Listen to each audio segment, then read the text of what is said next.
ಎಲ್ಲ ಸಮತೋಲನ ನೀವು ಕೈಕೊಳ್ಳಿ. ಕೃಷ್ಣ ಬೈರೇಗೌಡರು ಈ ನಿರ್ಧಾರ ತಗೊಂಡಿದ್ದು ಸ್ವಾಗತಾರ್ಹವಾಗಿದೆ. ಆದ್ರೆ ತಗೊಳ್ಳುವಾಗ ಕೆಲವು ಪ್ರಿಕಾಕ್ಷನ್ ತಗೋಬೇಕಿತ್ತು. ಅವ್ರೇನು ಅವ್ರದ್ದು ಅದಕ್ಕೆ ಬೇಕಾದ ಜೋನ್ ಇದೆಯಾ? ಇಷ್ಟು ಜನ ಬಾಳಿನ ಮೇಲೆ ಒಂದೇ ಸಲ ಏಕಾಏಕಿ ಕಲ್ಲೆತ್ತಾಕಿದ್ದಲ್ವಾ? ನೀವೇ ಲೈಸೆನ್ಸ್ ಕೊಟ್ಟಿದ್ದು, ನೀವೇ ವ್ಯವಸ್ಥೆ ಮಾಡಿರೋದು. ಒಂದೇ ಸಲ ಏಕಾಏಕಿ ಯಾಕೆ?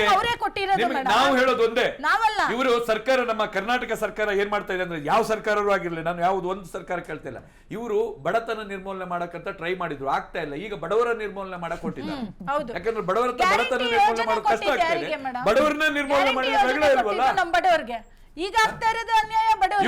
ಇವ್ರು ಏನ್ ತಿಳ್ಕೊಂಡಿದ್ದಾರೆ ಗೊತ್ತಾ? ಇಲ್ಲಿ ನೋಡಿ, 2 ಎಕರೆ ಜಾಗದಲ್ಲಿ 2,000 ಕೋಟಿ ದುಡ್ದಿದೀವಿ ಅಂತ ಹೇಳ್ಬಿಟ್ಟು ಐಟಿಗೆ ತೋರಿಸ್ತಾರಲ್ಲ, ಅದೇ ರೀತಿ ಇವರು ಅಷ್ಟೇ. ಈ ಸಣ್ಣ ಪುಟ್ಟ ಉದ್ಯಮದಾರರು ಕೂಡ ಅದೇ ರೀತಿ ಕೋಟ್ಯಾಂಗಟ್ಟಲೆ ದುಡಿತಾ ಇದಾರೆ ಅಂತ ತಿಳಿದಿದ್ದಾರೆ.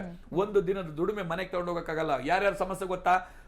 ಕಾಕಿ ಬಟ್ಟೆ ಹಾಕಿದವ್ರು ಎಲ್ಲರೂ ಬಂದು ವಿಶಾಲ್ ಹೊಡೆಯರೆ, ಅಲ್ಲಿ ಈ GBA ಟ್ಯಾಗ್ ಹಾಕಿದವ್ರು ಅಷ್ಟು ಜನ ಬಂದು ವಿಶಾಲ್ ಹೊಡೆಯರೆ. ಅವ್ರಿಗೆ ತಗೊಂಡೋಗಿ ಕೊಡ್ಬೇಕು, ಅವ್ರಿಗೆ ಅಣ್ಣ ಅಪ್ಪ ಅನ್ಬೇಕು, ಒದಿತಾರೆ, ಬೆಳೆದಿರೋ ತರಕಾರಿ ತೆಗೆದು ಬೀದಿಗೆ ಎಸಿತಾರೆ ಒಂದೊಂದ್ಸಲ ನೀವು ಸ್ಪಂದನೆ ಕೊಟ್ಟಿಲ್ಲ ಅಂದ್ರೆ. ಇಷ್ಟು ಸಮಸ್ಯೆಯನ್ನು ಅನುಭವಿಸ್ತಾ ಇದ್ದಾರೆ. ಆದ್ರೆ ಕೂಡ ಅವರ ಮೇಲೆ ಯಾವ ರೀತಿಯಾಗಿ ಅವರನ್ನ ಗೌರವಪೂರ್ವಕವಾಗಿ ಲೈಸೆನ್ಸ್ ಕೊಟ್ಟಿದ್ರಿ. ಲೈಸೆನ್ಸ್ ಅಂತ ಹೇಳಿದ್ರೆ ನೀವು ಕೊಟ್ಟ ಲೈಸೆನ್ಸ್ ಕೊಟ್ಟಿರೋ ತಪ್ಪು. ಆ ಲೈಸೆನ್ಸ್ ಕೊಟ್ಟಿದ್ರಿ, ಅವರನ್ನ ಯಾವ ರೀತಿ ಬೇರೆ ಕಡೆಗೆ ಸ್ಥಳಾಂತರಗೊಳಿಸಬೇಕು. ಲೈಸೆನ್ಸ್ ಅಲ್ಲಿಂದ ನಡಿ ಅನ್ನುವ ಅಧಿಕಾರ ನಿನಗಿದ್ಯಾ? ನಂಬರ್ 1 ಲೈಸೆನ್ಸ್ ಯಾಕೆ ಕೊಟ್ರಿ ನೀವು? ಇಲ್ಲ, ಅದೇ ಯಾಕೆ ಕೊಟ್ರಿ? ಬೀದಿ ಬದಿ ವ್ಯಾಪಾರಿಗಳು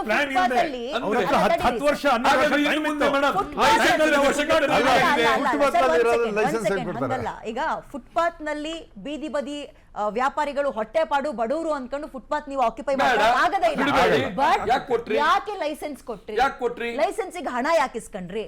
ಅಲ್ಲಿ ಬೀದಿ ಬದಿ ವ್ಯಾಪಾರಿಗಳು ಈ ಚಿತ್ರಾನ್ನನೋ ಅಥವಾ ಚಪ್ಪಲಿ ಅಂಗಡಿನೋ ಇನ್ನೇನೋ ಕಾಫಿ ಶಾಪ ಇಟ್ಕೊಂಡ್ರು ಅನ್ಕೊಳ್ಳಿ, ಸಂಜೆ ಬಂದು 30-40 ಅವ್ರು ಕೇಳದೆ ಬೇಡ, ಅವ್ರು ಬರ್ತಿದ್ದಂಗೆ ನೀವೇ ಓಡೋಕ್ ಕೊಟ್ಟಿದ್ದೀರಿ. ಅದು ಡ್ಯೂಟಿಯಲ್ಲಿರೋ ಬರುವಂತಹ ಜೀಪೇ ಬಂದು ನಿಂತ್ಕೊಳ್ಳುತ್ತೆ. ಅವ್ನು ಹಾರ್ನ್ ನೋಡಿದ ತಕ್ಷಣ ಒಂದೊಂದೇ ಅಂಗಡಿ ಅವ್ರು ಓಡ್ ಬಂದು ಕೊಡ್ತಾರೆ. ಏನಂತೀರಿ ಅದಕ್ಕೆ? ಮಾಮೂಲಿನಾ? ಬೇರೆ ಏನಾದ್ರು ಪದ ಇದೆಯಾ ಮೇಡಮ್? ರೋಲ್ ಅಲ್ಲ, ಮಾಮೂಲಿ ಅಂತ ನಾವು ಆಡು ಭಾಷೆಯಲ್ಲಿ ಬೇರೆ ಏನಾದ್ರು ಕರಿತೀರಾ? ಎಷ್ಟು ಕೊಡ್ತೀರಿ? ಒಂದೊಂದು ಅಂಗಡಿಯಿಂದ ಕನಿಷ್ಠ ಪಕ್ಷ ಎಷ್ಟು ಇಸ್ಕೊಳ್ತಾರೆ ಮೇಡಮ್? ಅಲ್ಲ, ಎಷ್ಟು ಇಸ್ಕೊಳ್ತಾರೆ? ಅಲ್ಲ, ಅದು ಒಂದ್ ನಿಮಿಷ ಕೇಳಿ, ಅದು ನಾವು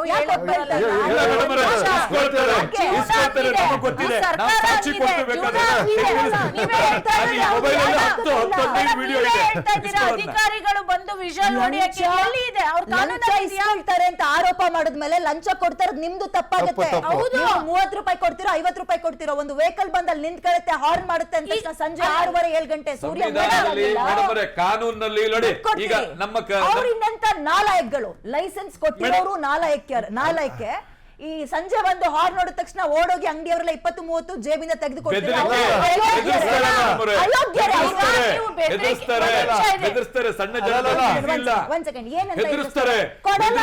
ನಾಳೆ ಬೆಳಗ್ಗೆ ಇಲ್ಲಿಂದ ನಿನ್ನ ಅದ್ ಮಾಡ್ತೀನಿ. ಕೆಲವೊಂದೊಂದು ಅಧಿಕಾರಿಗಳು ಏನಂತ ಗೊತ್ತಾ? ಗಾಂಜಾ ಇಡ್ತೀನಿ ಅಂತಾರೆ, ಗಾಂಜಾ ಇಡ್ತೀನಿ ಒಳಗಡೆ ಹಾಕಿಸ್ತೀನಿ ಅಂತಾರೆ.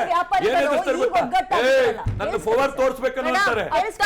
ಒಂದು ಸಿಗರೇಟ್ ಗುಂಡು ಸೇರಿದಕ್ಕೆ ಪಟ್ಟಿ ಹಿಡಿದ್ಬಿಟ್ಟು ಜೀಪಲ್ಲಿ ಕರ್ಕೊಂಡು ಹೋಗ್ತಾರೆ. ನಿನ್ನೆ ನಾನು ಮಾತಾಡಿದ್ದೀನಿ, ಗಮನಿಸಿರ್ಬೋದು. ರವಿ ಶೆಟ್ಟಿ ಅವರೇ, ಈಗ ಹೆಂಗ್ ಒಗ್ಗಟ್ಟಾಗಿದ್ರು, ನಾವು ಜಾಗ ಬಿಟ್ಕೊಡಲ್ಲ, ನಮಗೆ ಸಪರೇಟ್ ವೆಂಡಿಂಗ್ ಝೋನ್ ಮಾಡ್ಕೊಡೋ ತನಕ ಬೀದಿ ಬದಿ ವ್ಯಾಪಾರಿಗಳು ಹೋಗಲ್ಲ ಅಂತಿರೋ, ಬೀದಿ ಬದಿ ವ್ಯಾಪಾರಿಗಳು ಆಯಾ ಲೈನ್ ಅವ್ರು ನಿಂತ್ಕೊಳ್ರಿ, ಅವ್ನು ಯಾರು ಬಂದು ಹಾರ್ನ್ ಮಾಡ್ತಾರೆ, ಪೊಲೀಸ ಮತ್ತೊಬ್ಬನ ಮಾಮೂಲಿ ಗಿರಾಕಿ ಏನ್ ಕರಿತೀನಿ ಅವ್ರಿಗೆ. ಇನ್ ಕೇಸ್ ಅದು ಯೂನಿಫಾರ್ಮ್ ಹಾಕೊಂಡ್ ಬಂದ್ರೆ ನೀವು ಅದು ನಮ್ಮವ್ರು ಏನೋ ಒಂದಿದ್ರು ಎಜುಕೇಟೆಡ್ ಬೆಗ್ಗರ್ಸ್ ಅಂತ, ಅದು ಹೋಗ್ಲಿ ಬಿಡಿ, ಪದ ಬಳಸೋದು. ನೀವುಗಳೆಲ್ಲ ಒಗ್ಗಟ್ಟಾಗ್ರಿ, ಕೊಡಲ್ಲ ಕಣಯ್ಯ ಅಂತ ಹೇಳ್ರಿ. ನೀವು ದುಡಿತಾ ಇರ್ತೀರಲ್ರಿ ಬೆಳಗ್ಗೆ